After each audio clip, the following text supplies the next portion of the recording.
Awal mula, kisah sejarah Inggris dimulai lebih dari 1000 tahun yang lalu dengan seorang pemimpin regional bernama Alfred, Raja Wessex, salah satu raja paling populer dalam sejarah Inggris.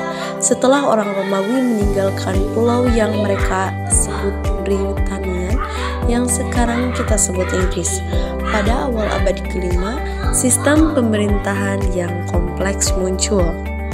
Alfred naik tahta Wessex atau kerajaan regional yang mencakup sebagian besar wilayah barat daya Inggris pada usia 21 tahun dan membuat ibu kotanya di negara Wessex menjadi terkenal. Dia segera mengatur ulang wilayah dan mempersiapkan pertarungan sampai mati hingga Viking, yang saat ini telah menaklukkan sebagian besar wilayah utara melalui kombinasi taktik, organisasi yang baik, dan keberuntungan. Ia berhasil menahan mereka. Wilayah yang sekarang kita kenal sebagai Inggris terdiri dari beberapa kerajaan regional yang menghabiskan sekitar 500 tahun dalam konflik dan yang berkelanjutan, dengan masing-masing penguasa bersaing untuk mendapatkan kekuasaan. Gelombang imigrasi dari daratan Eropa dan Skandinavia mengubah demografi pulau dan dari waktu ke waktu, membawa perubahan budaya yang mendalam. Pada saat Alfred lahir pada tahun 848, sebagian besar pulau itu secara budaya dan etnis apa yang sekarang kita sebut Anglo-Saxon. Dia membela kerajaannya sendiri dan kemudian berperang melawan mereka, mendapatkan kekuasaan dari banyaknya kerajaan Anglo-Saxon di sekitarnya. Pada saat kematiannya pada tahun 899, dia adalah penguasa sebagian besar pulau itu sebagai raja dari semua Anglo-Saxon. Yang pertama, ia menjadi bapak bangsa Inggris yang tak terbantahkan, yang sampai sekarang dikenal oleh keturunannya sebagai Alfred the Great. Terbentuknya Britania Raya tahun 1600-an bisa dibilang abad paling formatif dalam sejarah Inggris. Itu adalah periode yang ditandai dengan revolusi. Pada tahun 1642, Perang Saudara pecah di Inggris. Ini menghasilkan perubahan yang tidak terbayangkan sebelumnya. Raja dikalahkan dalam pertempuran oleh Perdana sendiri dan kemudian dieksekusi. Sebuah republik menggantikannya. Yang pertama untuk sejarah Inggris dan sejarah Inggris pada umumnya dengan Oliver Cromwell sebagai penguasa baru.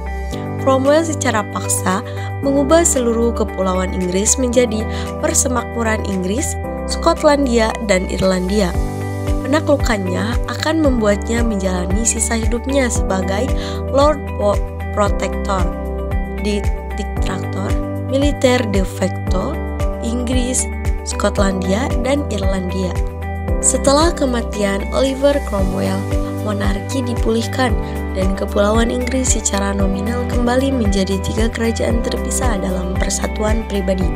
Namun, integrasi yang dilakukan oleh pemerintahan Cromwell tidak akan pernah dibatalkan. Pada dasarnya, parlemen berdaulat dengan raja yang memerintahkan, bukan diatur. Hal ini menciptakan situasi yang semakin kompleks yang melihat suatu pulau memiliki 2 badan legislatif independen di bawah satu kepala negara. Ketika tahun 1600-an berakhir, musyawarah dimulai antara Parlemen Inggris dan Skotlandia tentang persatuan politik formal. Pada tahun 1707, Age of Union dipisahkan membuat Inggris secara geografis bersatu menjadi satu kerajaan dengan nama Inggris Raya. Untuk pertama kalinya, seluruh wilayah geografis Inggris bersatu menjadi satu negara. Persatuan itu mencakup semua termasuk penggabungan harfiah dari 2 bendera untuk menciptakan dasar dari Union Jack hari ini. Sebuah identitas nasional baru muncul dengan simbol baru, Britania. Berlanjut pada 1801, United Kingdom mulai terbentuk usai Britania Raya bergabung bersama Irlandia. Namun, pada 1922, Republik Irlandia melepaskan diri dan tersisa hanya bagian utaranya saja yang masih masuk ke Inggris Raya. Mungkin sekian presentasi yang dapat kami sampaikan. Sekian, terima kasih. Wassalamualaikum warahmatullahi wabarakatuh.